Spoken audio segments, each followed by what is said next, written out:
Dito na naman kami, we are back. We are on the road to a new location, somewhere on the western side of the Philippines. So medyo mahirap pumunta dito kasi una-una napakamahal ng ticket. By the way, we are not bringing the car. Dito maraming mga island, so hindi naman magagamit yung sasakyan. So most of the time, we will be using a bigger boat. And we are hoping na makahanap ng magagandang alon.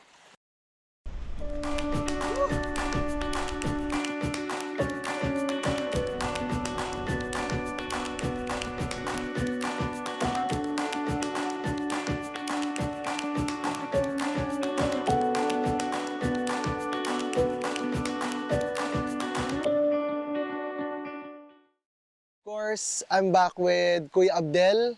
Ngayon, nagkaroon kami ng opportunity na kumuha ng bagong surfer which is from my hometown, Baler. A good brother of my friend, Saddam Faraon. So, siyang bago namin kasama ngayon sa trip na to. So, hopefully, maka-score siya ng magandang waves. Maging part siya ng family namin. Ako si Epong Faraon, 22 years old, from Baler, Aurora. Ang nagturo sa akin ng surfing ay ang aking mga kuya, which is si Kuya Saddam and then si Kuya Jerome. So, I've been surfing for 16 years. So, nag-start ako nung 6 years old ako. So, ang expectation ko sa trip na to is makascore ng magandang alon, magandang spot, and then malaman kung ano yung ganda ng alon dito sa West Philippine Sea. Kasi most of the time, nagsusurf ako sa coast ng Pacific Ocean. So, ngayon, is nabigyan ako ng opportunity sa trip na to na matry kung ano yung natatagong ganda ng alon dito sa West Philippines.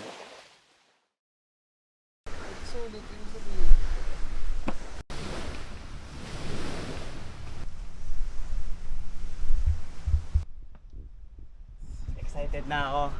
So tingnan natin kung anong madadat na natin doon. Ew!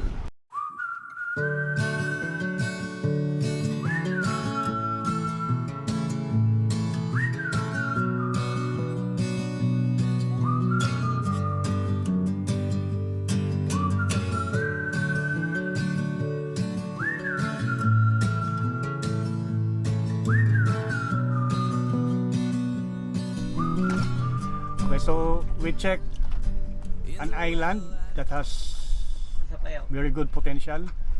Unfortunately, the conditions were not good. So medyo malit yung alon. At the same time, yung wind at swell direction ay pangit. So explore muna kami sa iba. And we're hoping na makahanap ng ibang spot. Actually, palaki naman yung alon in these coming days. So yun, we're hoping na makasurf ng maayos.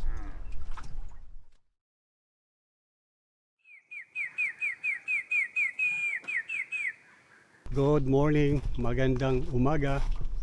So this is our last day in the island. The surf looks promising. So yun, tingnan namin ngayon. And hopefully, makasurf na kami. We're checking it from afar and it looks like the swell is bigger today.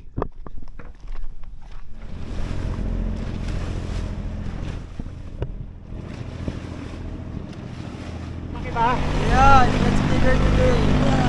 So, kayo today. Bossy, kung ano makikita natin doon sa spot. Papupuntahan natin. Hopefully meron. So, let's go! So, ngayong araw na yes, we're fortunate kasi gumana na siya. Unlike yesterday, we've been waiting for like few minutes pero wala talaga. Pero ngayon, it's really working. It's on fire.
luck namin. Finally, on our last day, ay naka-score kami. Akala namin may skunk kami sa biyahe namin dito sa island. Pero ayun, naka-score kami. The waves were firing. Although it wasn't that big, but perfect. Beautiful landscape, clear water, perfect yung condition. Sobrang ganda. Alright, I wish we didn't book our ticket. Unfortunately, we have to leave tomorrow to the next location. Alright. Hindi na lang pero may nagka-problema yung bangka namin. So, waiting lang tayo ng rescue. So, okay naman. Sunset viewing while waiting. Malas lang kasi.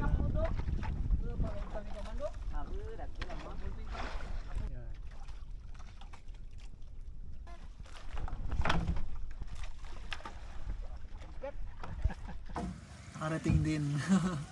After an hour. After an hour. Yeah, almost 2 hours Yeah.